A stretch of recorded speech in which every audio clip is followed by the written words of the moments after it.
Hey, hi Aditya. Thank you for joining us. Thanks, Amit, for having me. You have about 2 decades of experience and almost all of it in talent acquisition. You have worked with a range of companies covering the entire spectrum of the search side of the business and also the client side.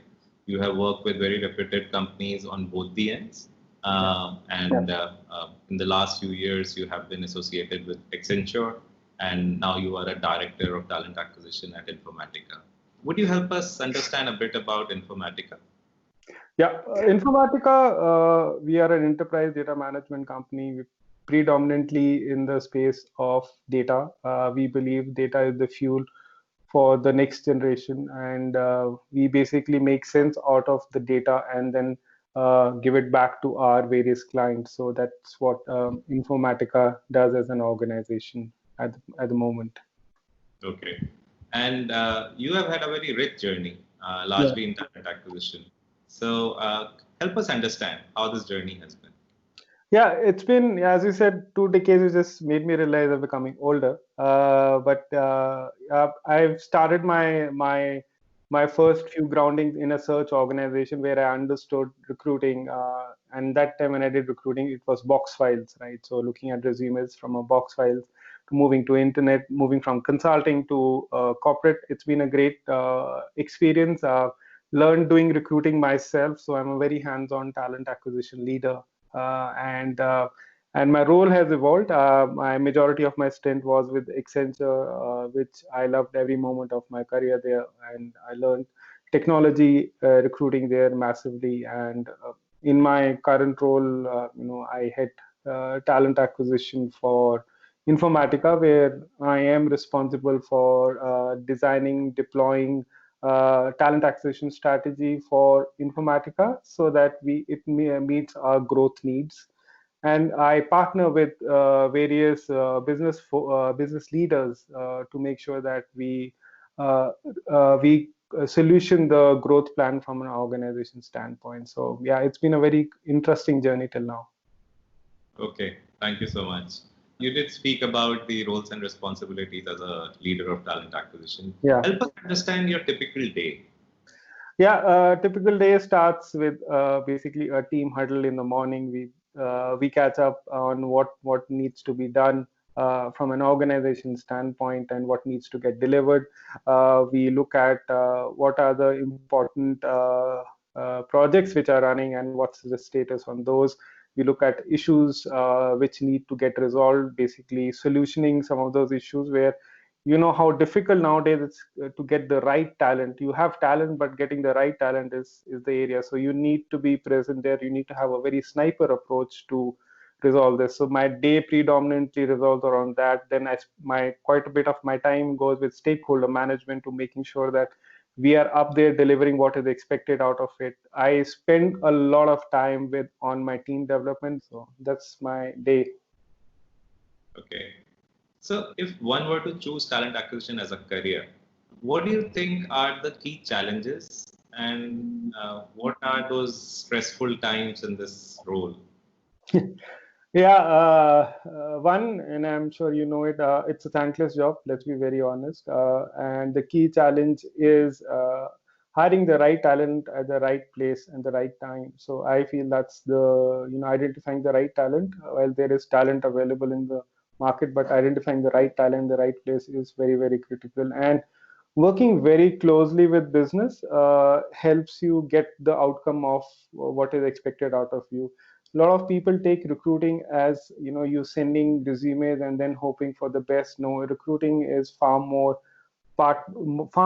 working very closely with business to make sure that you achieve the outcome and then you solution it with business. It's not one function, it is a function where you need to collaborate with a lot of teams and make sure that the outcome is resolved. So one of the often quoted complaints of candidates is that they apply, but they don't get a response. And so how would you respond to that? Yeah, see, depends, and I'm being very honest. Now companies have moved into having AI where they basically read through the resume and see which is the best fit from an organization standpoint. It's also a question of having surplus people applying for multiple jobs in India. A lot of people go ahead and still apply to jobs where it's not relevant. Yes, if there are basic vanilla skills, you have an oversupply. There could be situations where people are not responded back. But I think so. Candidate experience is now becoming very critical to the organization, and in the current situation, a lot of organizations have started responded back of saying that, hey, as of now, I don't have something which would suit your profile, but in due course of time, something comes up, we will come back to you. So it's a lopsided demand and supply situation right now in India. Okay. Talent acquisition is considered as a custodian of talent entering an organization. How does someone at your position would look at customization of the talent acquisition strategy according to organization's culture? Yeah, organization culture is very, very critical. I feel, and corporate culture could be a world apart, right, from your individual culture. So, organization culture is like a second skin to anybody who works in an organization, right? So, for an organization now, fitting in the individual in the organization is far more critical than the individual's background. He could be a best skill fit, but then if he or she does not fit into the culture, a lot of organizations have taken the step of not taking that person, up. And it also impacts when the person is already in the organization. It basically decreases your employee turnover, right? You have the person who's in the organization and he's there because he feels that he's a part of a family. And hiring for, companies, as I said, they're looking at culture being very important, because we're getting into an era with there's flexibility, there's virtual work. So a lot of organizations have got into way of showcasing their culture so that anybody who applies, they know what they're walking into. So I think that's becoming far more critical for organizations right now. The culture is very, very critical. Okay. Okay. What would you suggest to companies who are looking to build a talent brand? How should they go about it? Yeah, talent brand is very, very critical, because one, they need to showcase the kind of work they do. From an organization standpoint, they need to be up there in the market of saying that these are the different things what we are enabling the organization. What this is what we do. What's the message and why are we doing it? Because now we're getting into a generation who is very interested to know what the organization is achieving from a long-term perspective. What are their strategies? What benefits are there for you to work in that organization? Why should anybody pick up your organization vis-a-vis some other organization? All of these questions, you have websites like Glassdoor, you have Google reviews, few other places which give you enough information about what's happening in the market. So the organization from a talent strategy is very clear, needs to be up there outside depicting what they are and attracting the talent who would want to work with them, right? It's a two-way process now, Amit. Okay. What are some interesting things that top organizations such as yours are adopting to build talent brand and improve the candidate experience? So, doing multiple things. We basically look at, showcasing the kind of work which we did. In fact, in Informatica, we just finished our intern showcase event. That's basically us, investing in the future talent, where the intern in the whole, we had about 100 plus interns who showcased the work which they had done. And this showcasing was done across the globe for India. Right. So amount of experience, amount of goodwill these people got, and the learning which they got was phenomenal, right? And obviously they talked about it in the larger forums, right? We talked about that. uh, Talk about flexibility, because organization flexibility is becoming a key thing, and we are one of the most flexible organization when it comes to work or workplace, right? We would want to get things delivered, and that's the status where, as an organization, which we are. And the good part for us is, though we've been there for about 27, 28 years, our culture is somewhat like a startup culture, where people get space to do whatever they want. Leadership is present. They have an open door policy. You can walk into anybody and speak to anybody at any time. So the organization is, it's moving in the right direction. So for somebody that you are planning to hire in your team, how would you evaluate the candidates? Yeah, it really depends on what level we normally land up hiring, but predominantly the key skills is one, understanding recruiting.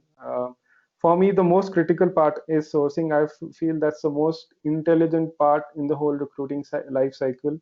Uh, the ability for the person from an interpersonal dynamics to work in a team, the ability to manage difficult stakeholders, because as I said, recruiting can be very taxing. How do you make sure that you deliver on what is expected? Ability to negotiate, ability to, because you would be in a situation where you negotiate with your stakeholders, with your candidates, with everybody else. The ability to manage social recruiting, ability to see through data analytics being very, very critical, and last but not the least, being practical and tactical from a delivery standpoint is very critical for anybody in talent acquisition space. Okay, thank you. You mentioned about social recruiting. What is social recruiting? Yeah, social recruiting is nothing but identifying where your talent pool is lying, and you have a sniper approach to go and reach out to the talent. Example, you have on technology, you have Stack Overflow, GitHub. These are places where you can actually pick up the talent which is contributing in these forums. You also have, now virtual meetups which are happening where organizations have taken part so that they attract the right skill talent for those, right? If you're supposing hiring people on UI, so basically if you're taking part in React meetups and some of these places, so these become very, very critical. And the last but not the least, obviously LinkedIn, on making sure that you work with or get part of those communities which is specifically to your hiring needs. And these are some of the areas where organizations have now started moving in. Okay, thank you. Now, if you were to give advice to your 25-year-old self, what would you say? Yeah, I would love to go back to my 25-year-old self. I'm sure all of us would. I think so. Keep up the learning. I think so. Keep the learning on is very, very important. Understanding the core domain continues to be very critical. Ability to take risk. Somehow we are, cotton balling ourselves and making sure not taking risk. Sometimes you need to take some amount of calculated risk to make sure that you get a great outcome. So for me, these are the things which I would want to continue do that, and learning being on top for me, continuous learning, because a lot of things which keep on coming and you get reverse mentored by your reportees. So for me, that's very, very critical. Okay, thank you. Now you spoke about moving from boxes to internet. Give us an understanding on how technology is continuing to change talent acquisition, and what is it that we can actually look forward to?